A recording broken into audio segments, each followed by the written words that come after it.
ओ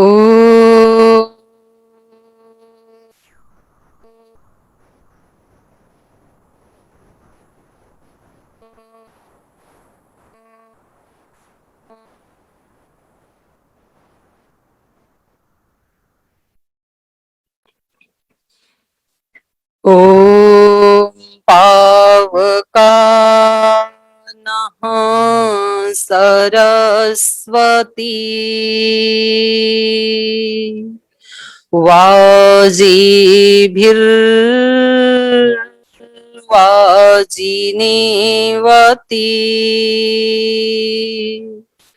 यज्ञं वष्टु धिया वसु।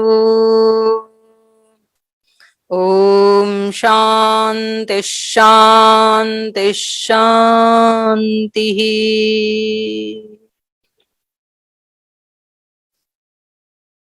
श्रद्धेय स्वामी जी महाराज एवं पूज्य आचार्य श्री जी की सूक्ष्म उपस्थिति को दंडवत प्रणाम करते हुए अंतर्राष्ट्रीय योग दिवस 2021 के उपलक्ष्य में पतंजलि विश्वविद्यालय के तत्वावधान में ये योग सप्ताह योग संगोष्ठी का आयोजन किया जा रहा है, जिसका आज तृतीय दिवस है। और आज हमारे साथ पूज्य स्वामी परमार्थ देव जी, जो पतंजलि विश्वविद्यालय में ही एक असिस्टेंट प्रोफेसर के रूप में और गुरुकुल में एक आचार्य के रूप में अपने बहुत सारे सन्यासी और ब्रह्मचारियों का बड़ी कुशलता पूर्वक उनका मार्गदर्शन कर रहे हैं। डॉक्टर निधीश यादव जी, जो असिस्टेंट प्रोफेसर हैं पतंजलि योगपीठ हरिद्वार में योग विज्ञान विभाग में।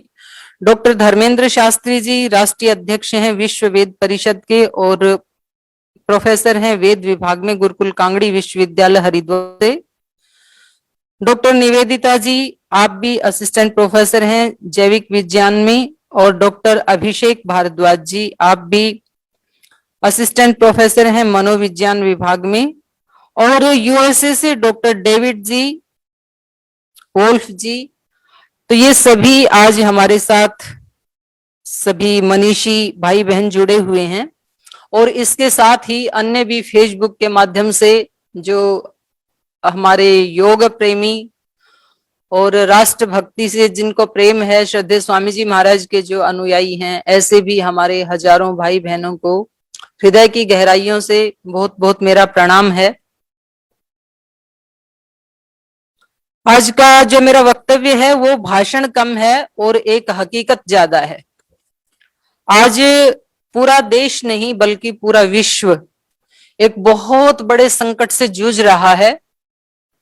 और ये जो कोरोना की महामारी है, इससे लोगों के तन, उनके मन, उनके विचार, उनके भाव, हर दृष्टि से व्यक्ति त्राही त्राही कर रहा है। एक बहुत बड़ी नाजुक स्थिति से वो गुजर रहा है। पर दूसरे एंगल से जब मैं देखती हूं तो ये कोई बिल्कुल नई बात नहीं है। ऐसा नहीं है कि ये पहली बार हो रहा है। अगर हम अपने पिछले जन्मों के संस्कारों को देखें, और ये संभव है, ऐसा नहीं है कि असंभव है योग के माध्यम से, तो हमें पता चलेगा। और आज भी अगर कोई हमें हिप्नोटाइज करके और पिछले जन्म की बात हमारे से बुलवाना चाहे तो बड़ी आसानी से हम उसको बता सकते हैं, क्योंकि हमारा जो चित्त है उसके ऊपर आज तक जितने भी हमारे जन्म हुए और हमारे जो भी संस्कार बने वो बिल्कुल एज इट इज वैसे की वैसे वहां पर सुव्यवस्थित हैं। तो बहुत आसानी से हम उनको देख सकते हैं। तो हमें पता चलेगा हम पिछले जन्म में भी वही भूलें कर रहे थे, आज भी वही कर रहे हैं, कल भी वही कर रहे थे, परसों भी वही कर रहे थे, और हम उसी को रिपीट किए चले जा रहे हैं। और ये चक्र जो है ये अनादिकाल से आज तक चल रहा है और आगे भी न जाने कब तक चलेगा। योग दर्शन में भी आता है कि षड अरे वाला, 6 अरे हैं जिसमें, तो ये चक्र अहरनिश घूम रहा है। जो भारत का ध्वज है, राष्ट्रीय ध्वज, उसमें भी एक चक्र है। अब पता नहीं वो तो क्या सोच करके लगाया होगा, लेकिन मूल रूप में जो अशोक ने जो उस ध्वज का निर्माण किया था अपने शासन काल में, उसका मतलब ये था कि ये संसार एक व्हील की तरह, एक चक्र की तरह से घूम रहा है। संसार शब्द का ही अर्थ ये है कि जो निरंतर गतिमान है। तो हम पता नहीं कितने दिनों से, कितने युगों से, कितने जन्मों से इन्हीं समस्याओं से जूझ रहे हैं। और यदि हमने आज भी इसके ऊपर ध्यान नहीं दिया, आज हमारी सबकी स्थिति ऐसी है जैसे शरीर में करोड़ों घाव हो रखे हैं और ऊपर से किसी ने रेशम की पट्टी, कोई बैंडेज कर दी हो और व्यक्ति अंदर अंदर करहा रहा है दर्द से। कहीं इस कोरोना के कारण आज विश्व में लोगों को साइड इफेक्ट हो रहे हैं, उनको बीपी, शुगर और पता नहीं कितनी कितनी बीमारियां हो रही हैं, वो तन से रोगी हैं। कुछ लोग जिनके अपने उनसे बिछुड़ गए हैं वो मन से रोगी हैं। कुछ लोग जिनका पिछले 1 वर्ष से लगभग बिजनेस, व्यापार सब ठप हो गया है और बहुत उनकी क्रिटिकल हालत है, तो भावनात्मक रूप से वो बहुत ज्यादा जूझ रहे हैं। तो हर दृष्टि से आज मनुष्य त्राही त्राही कर रहा है। अब ये सारी सिचुएशन तो हमारे सामने है, लेकिन समाधान क्या है? तो यही आज का मेरा टॉपिक है कि सब समस्याओं का समाधान योग एवं अध्यात्म। केवल और केवल मात्र एक ही इसका समाधान है, योग और अध्यात्म। अब योग से क्या अभिप्राय है और अध्यात्म से क्या अभिप्राय है? तो हम किस बेस के ऊपर ये कह सकते हैं कि इसका एकमात्र समाधान योग और अध्यात्म है? तो मैं आपका ध्यान दिलाना चाहती हूं, आज से लाखों वर्ष पहले जाइए, श्री राम के जीवन को हम देखें। अयोध्या में सब कुछ अच्छा भला चल रहा था, लेकिन अचानक एक ऐसा तूफान आया कोरोना की तरह से ही कि सब कुछ उल्टा पुल्टा हो गया। लेकिन उस समय श्री राम का धैर्य, उस समय लक्ष्मण का सेवा परायणता, भरत का भ्रातृत्व, शत्रुघ्न की समझदारी, माता सीता का त्याग, उर्मिला की तपस्या, ये सारे पात्रों का यदि हम देखें, हनुमान जी का सेवा परायण होना, उनका विद्वत्ता, इन सब को देखें, इनको मैं कहती हूं योग और अध्यात्म। समस्या बहुत विकट थी, लेकिन सब लोगों ने अपनी आध्यात्मिकता के बल से और अपने योग के बल से 14 वर्ष में उससे भी सुंदर साम्राज्य की इतनी सुंदर स्थापना की कि आज तक भी हम सपने देखते हैं कि हमें फिर से राम राज्य चाहिए। आज से 2500 वर्ष पहले भगवान महावीर, भगवान बुद्ध भारत में पैदा हुए। इसी प्रकार यूनान में प्लेटो, सुकरात, अरस्तु, इसी प्रकार इधर चीन में कन्फ्यूशियस, लाओ त्से, ये ऐसे कुल मिलाकर के धरती के ऊपर 15-20 ऐसे जगे हुए योगी आध्यात्मिक महामानव पैदा हुए कि एक तरह से हम उस युग को स्वर्णिम युग कह सकते हैं मानवता का। और उन 15-20 लोगों के जागने से सारी सृष्टि की चेतना आकाश को छूने लगी। उस समय आज से लगभग 200 वर्ष पहले महर्षि दयानंद, आज से लगभग 100 वर्ष पहले श्री अरविंद, ये ऐसे महापुरुष हुए कि उनका अनुसरण करते हुए एक बहुत बड़ी संख्या जागृत हो गई। यदि मैं कहूं कि भगवान महावीर के उस समय हजारों लाखों शिष्य एक दीपक की भांति जल करके पूरे देश को प्रकाशित करने लगे। भगवान बुद्ध के जो शिष्य थे उनके जगने से हजारों लाखों की संख्या में मोमबत्ती की तरह से वो अपने आप को जला करके देश में नहीं बल्कि विदेशों में भी उन्होंने उस प्रकाश को फैलाया। यदि मैं बात करूं महर्षि दयानंद की, तो उस एक महामानव के जागरण से, एक योगी से, एक आध्यात्मिक पुरुष से, एक युग पुरुष से उस समय एक ऐसी क्रांति आई कि देश में ही नहीं बल्कि विदेशों तक वैदिक धर्म के झंडे गाड़ दिए। फिर से दोबारा से वेदों का पढ़ना, पढ़ाना, सुनना, सुनाना इस देश में शुरू हो गया। तो परिवर्तन कैसे होता है? आज से लगभग 100 वर्ष पहले की यदि हम बात करें, देश गुलाम था जिस समय, तो उस समय में भगत सिंह, राजगुरु, सुखदेव जैसे, उनको मैं योगी कहती हूं, उनको मैं आध्यात्मिक पुरुष कहती हूं। मेरा योग और अध्यात्म से अभिप्राय ये नहीं है कि कोई मंदिर में जा रहा है या तिलक लगा रहा है या माला पहन रहा है।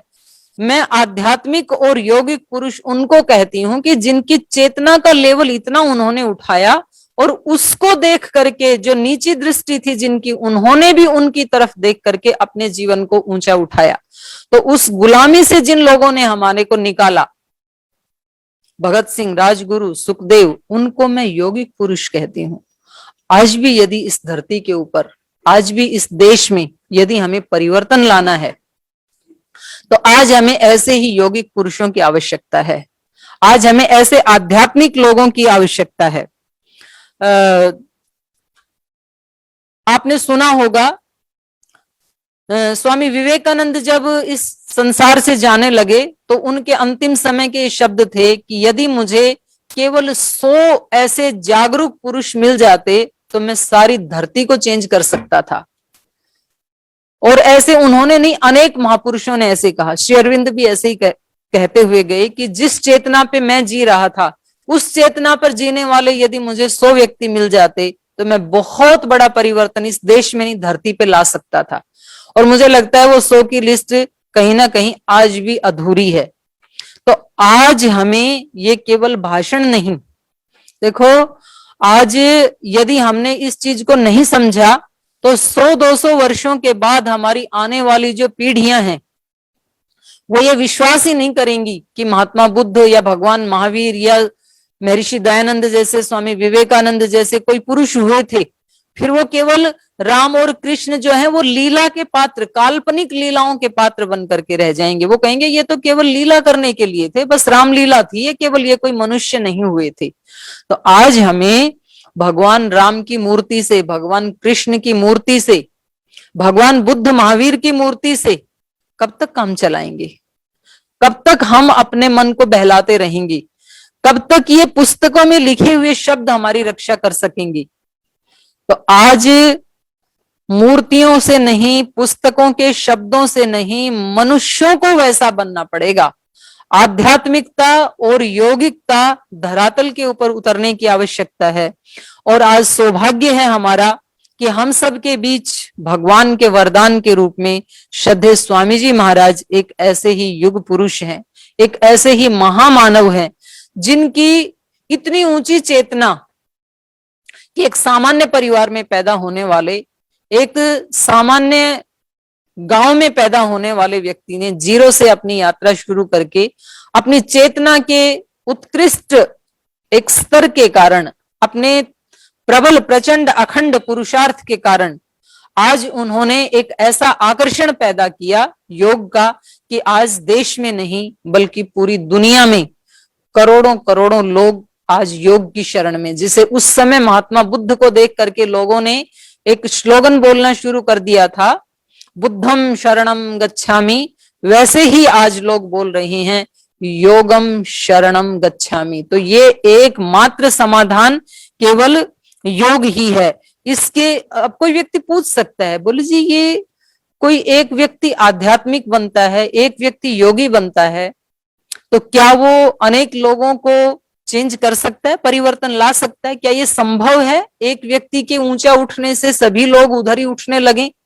संभव नहीं, केवल मात्र यही संभव है। नान्या पंथा विद्यते अनाय, और कोई रास्ता ही नहीं है परिवर्तन का, और कोई रास्ता नहीं है। कोई तो आज लोग देख रहे हैं कि कोई तो ऐसा महामानव हो, कोई तो अपने ऐसे चरित्र को ऊंचा उठाए जिसको देख करके उनके प्राण भी उसकी तरफ आकर्षित हो, कोई तो ऐसा आकर्षक व्यक्तित्व हो। और जो मैं बात कर रही थी 100 की लिस्ट वाली, मुझे बड़ा शकुन है कि आज श्रद्धेय स्वामी जी महाराज की छत्र छाया में, उनके आह्वान के ऊपर आज पतंजलि योगपीठ में लगभग 500 भाई बहन जिन्होंने ये प्रण लिया है कि वो अपना पूरा जीवन श्रद्धेय स्वामी जी महाराज की जो प्रेरणाएं हैं, जो उनकी शिक्षाएं हैं, उनका प्रचार प्रसार करने में, योग का प्रचार प्रसार करने में, वेदों का प्रचार प्रसार करने में, आदर्श शिक्षा व्यवस्था और चिकित्सा व्यवस्था का प्रचार प्रसार करने में वो अपने जीवन को उन्होंने न्योछावर किया है, अपने गुरु के चरणों में समर्पित किया है। अब उनमें से कितने सूरज बन पाएंगे ये बात भविष्य के गर्भ में है, लेकिन मोमबत्ती का और दीपक का भी अपना अस्तित्व होता है। तो आज स्वामी जी महाराज जैसे सैकड़ों व्यक्तित्व, हजारों व्यक्तित्व की आवश्यकता है। और यदि आज इस संगोष्ठी में जुड़े हुए हम सब भाई बहन ये प्रण करें कि हमें अपनी चेतना को ऊपर उठाना है, हमें योगी महापुरुष, हमें आध्यात्मिक भाई बहन बन करके और इस कार्य में एक विराट परिवर्तन में एक गिलहरी का योगदान हमें देना है, तो निश्चित रूप से हम फिर दोबारा उसी वैदिक युग को, उसी राम राज्य को हम लौटा सकते हैं। और उससे पहले हमारे मन को विश्राम नहीं मिल सकता है, उससे पहले हमें समाधान नहीं मिल सकता है। आज हमें असली सौंदर्य की आवश्यकता है, यौगिक सौंदर्य की आवश्यकता है। आज हमें एयर होस्टेस वाले सौंदर्य की आवश्यकता नहीं है।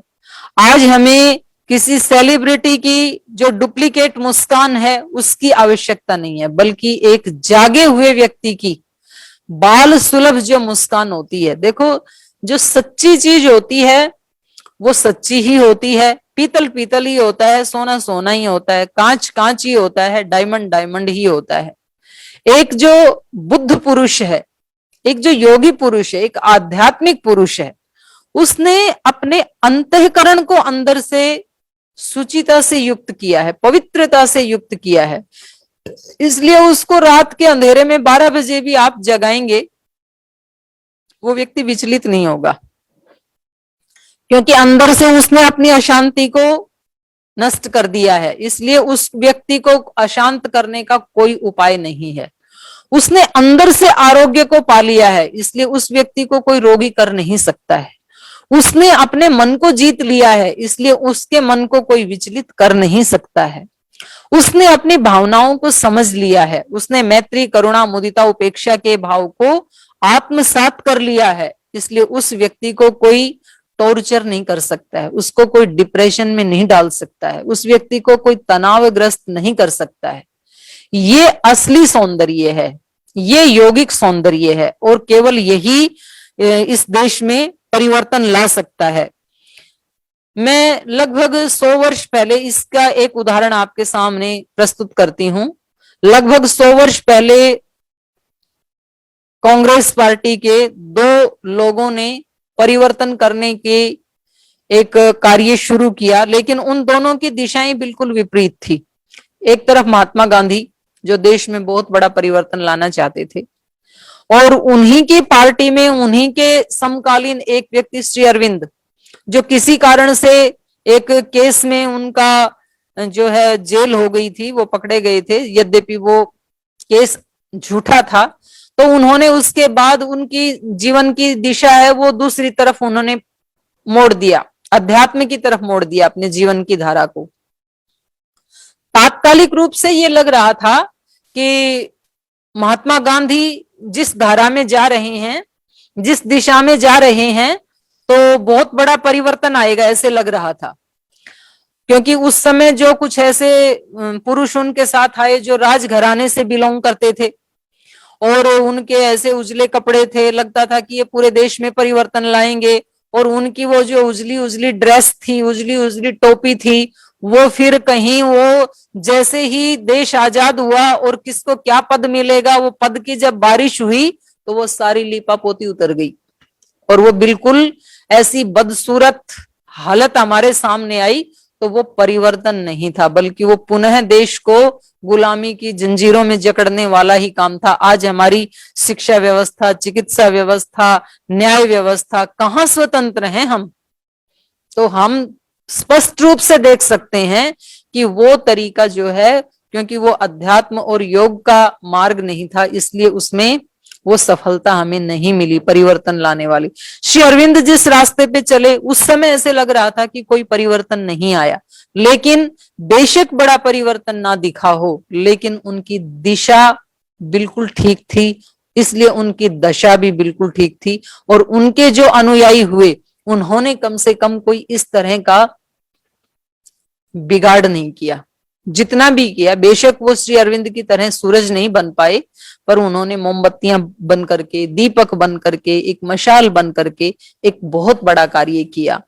तो मैं एक दो उदाहरण आपके सामने और प्रस्तुत करके अपने वक्तव्य को विराम दूंगी, क्योंकि हम समापन की तरफ हैं। मेरे को आधे घंटे का ही टाइम मिला था।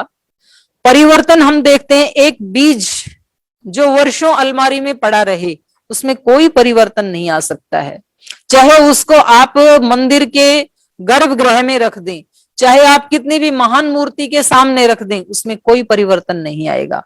लेकिन जब उसी बीज को हम जमीन में गाड़ देते हैं और वो अपना अस्तित्व मिटा देता है, वो मरने के लिए तैयार हो जाता है, वो बीज, उसी समय उसमें परिवर्तन शुरू हो जाता है। कुछ देर के लिए तो लगता है कि बीज का अस्तित्व समाप्त हो गया, उसने अपने आप को मिट्टी में मिला दिया, लेकिन प्रकृति की, भगवान की इस अस्तित्व की ऐसी व्यवस्था है कि उसी समय वो बीज गलना शुरू कर देता है, और जब वो पूरा गल के फूल जाता है तो उसी समय उससे अंकुर फूटता है, और एक वही अंकुर बड़ा होकर के वृक्ष बनता है और हजारों लोगों को छांव देने का कार्य करता है वो। एक दूसरा उदाहरण भी हमारे सामने है, कोयला। कोयला काला होता है, सभी को पता है। अगर कोई कोयला ये सोचे कि मुझे अपनी कालिक, अपनी कालिमा को मिटाना है, तो मैं कह सकती हूं कि इस धरती के ऊपर कोई ऐसा डिटर्जेंट नहीं बना कि जिसको रगड़ रगड़ के कोयला उजला हो सके। कितना भी महंगे से महंगा कोई ऐसा साबुन, कोई शैम्पू आज तक नहीं बना जो कोयले की कालिमा को मिटा सके। लेकिन वही कोयला, जहां वो कोयला बना था, वही कोयला जब उस अग्नि में गिर जाता है तो कुछ ही समय के बाद उसकी कालिमा मिट जाती है और बिल्कुल चमकने लगता है। हाँ, ये हो सकता है कि कुछ कोयले लकड़ी के होते हैं तो वो थोड़ा जल्दी चमक को प्राप्त कर जाएंगे, कुछ कोयले पत्थर के होते हैं तो उसको सुलगने में थोड़ा टाइम लगेगा, और यदि बारूद है तो तुरंत ही वो उसमें ब्लास्ट हो जाएगा। तो ये हर व्यक्ति की चेतना के ऊपर निर्भर करता है कि वो जब किसी ऐसे महामानव, किसी यौगिक पुरुष के सानिध्य में आता है, योग की शरण में आता है, अध्यात्म की शरण में आता है, तो कुछ तो बहुत जल्दी पवित्र हो जाते हैं, वो लकड़ी के कोयले की तरह से होते हैं, वो सत्य के अस्तित्व के बहुत नजदीक होते हैं, तो उनमें बहुत जल्दी परिवर्तन आता है। कुछ ऐसे हैं जो पत्थर के कोयले की तरह से होते हैं, तो उसमें थोड़ा टाइम लगेगा, लेकिन उनकी कालिमा केवल अग्नि में ही मिट सकती है। अग्नि से उनको अलग किया तो वो पुनः कालिमा को प्राप्त हो जाएंगे। तो हम मनुष्यों के लिए भी वेद का आदेश है, यस्य छाया अमृतम यस्य मृत्यु। उस परम सत्य के सानिध्य में रहना ही अमृतत्व है, और उससे दूर हट जाना ही मृत्यु को प्राप्त होना है। तो उसकी सानिध्य में रहने का मतलब है हम योग के सानिध्य में, योग की शरण में रहें। योग शब्द का अपने आप में अर्थ ही यही है कि हम उस महान सत्ता से जुड़ करके रहें, अपने केंद्र से जुड़ करके रहें हम, तो फिर तो हम उसी चमक को प्राप्त कर सकते हैं। फिर हमारे जीवन में दुख, समस्या, अज्ञान, ये सब हट जाएंगी उसके सानिध्य में आने से। और यदि कोयला अग्नि से दूर है तो फिर कोई दवा नहीं है जो उसको उजला बना सके। यदि हम योग से दूर जाएंगे, अध्यात्म से दूर जाएंगे, अगर हमारी दृष्टि ऊपर की तरफ नहीं होगी तो नीचे की तरफ तो फिर ये सारी दुनिया चली रही है। नीची और ऊंची चेतना का अभिप्राय क्या है? एक तो ऊंची चेतना वाले तो मैंने इतने उदाहरण दिए आपको, महात्मा बुद्ध से लेके, महावीर से लेके और जितने भी महापुरुष हुए उन सब से। नीची चेतना की क्या पहचान है? नीची चेतना की पहचान है वो अपने लिए और अपनों के लिए भ्रष्टाचार करेंगे, चोरी करेंगे, डकैती करेंगे, अपने मकान में हीरे मोती जड़वाएंगे, उसमें सोने की प्लेट जड़वाएंगे, किसी भी तरह से वो इंद्रियों को सुख देने वाले साधनों को एकत्रित करेंगे, और दूसरे लोगों का भले ही उनको गला भी क्यों ना दबाना पड़े। अब उनको देखेंगे तो आज यही हो रहा है, तो फिर सभी लोग उसी नीची चेतना में ही चले जा रहे हैं। तो आदमी जिसकी आंखें नीची हैं वो ऊपर की तरफ देखेगा, तो तब जब ऊपर कुछ देखने लायक हो, कोई आकर्षण हो, कोई ऐसा बुद्ध पुरुष हो, तो वो ऊपर देखेगा, वरना कुछ भी ऊपर देखने को नहीं है तो फिर वो नीचे की तरफ बहता चला जाएगा, और फिर समस्या का समाधान नहीं हो सकता है। बहुत ऊंची ऊंची अट्टालिकाओं में भी लोगों को छिप छिप कर रोते हुए हमने अपनी आंखों से देखा है। श्रद्धेय स्वामी जी महाराज के साथ हमें ऐसे लोगों से मिलने का अवसर मिला बाहर से जो बहुत सुख सुविधाओं से संपन्न व्यक्ति हैं, लेकिन अंदर से वो जो योग की अध्यात्म का वो जो गैप है, उस वॉक्यूम को वो नहीं भर पाए उससे। एक तीसरा उदाहरण भी, हमें यदि हार्डवेयर को त्रुटि से रहित करना है तो हमें पहले कंप्यूटर में जाके सॉफ्टवेयर में त्रुटि को हटाना पड़ेगा, वहां से ठीक करना पड़ेगा। यदि सॉफ्टवेयर में हमने उस त्रुटि को ठीक कर दिया तो अब जितने भी आप प्रिंट आउट निकालें वो सारे त्रुटि रहित ही निकलेंगे। और यदि हमने सॉफ्टवेयर को ठीक नहीं किया तो फिर ये बाहर वाली लीपा पोती तो हमें ज्यादा आगे नहीं चला पाएगी, फिर तो कहीं ना कहीं व्यक्ति का दिवाला निकल ही जाएगा। और देखो, व्यक्ति के जो प्राण हैं, जो उसकी चेतना है, उसका ये धर्म है कि वो निरंतर गतिमान रहती है। वो कभी भी वहां पर कोई रेलवे स्टेशन या बस स्टॉप जैसे ठहरने का स्थान नहीं है। अगर उसको ऊपर जाने का कोई आदर्श नहीं मिला, कोई संसाधन नहीं मिला, तो फिर वो नीचे तो जाएगा ही। तो हमारी चेतना नीचे तो जा ही रही है। और ये मानव जाति किस अंधकार के नरक में गर्क हो जाएगी, ये कहा नहीं जा सकता है। तो आज भी हमें आवश्यकता है कि हम योग की शरण लें, अध्यात्म की शरण लें। और ये केवल एक सप्ताह मनाने से नहीं होगा, ये तो हमें प्रतिदिन योग की शरण में जाना पड़ेगा। ये केवल 21 जून की बात नहीं है, हर वर्ष हम एक सप्ताह मना लें या एक दिन योग कर लें। हमें हर दिन योग करना होगा, और हर दिन नहीं, हमें हर पल योग की अवस्था में रहना पड़ेगा। जो भगवान कृष्ण ने गीता में कहा था, योगस्थ कुरु कर्माणि संगम त्यक्त्वा धनंजय। योग में स्थित होकर के, तो क्या योग में स्थित होकर के कर्म भी किए जा सकते हैं क्या?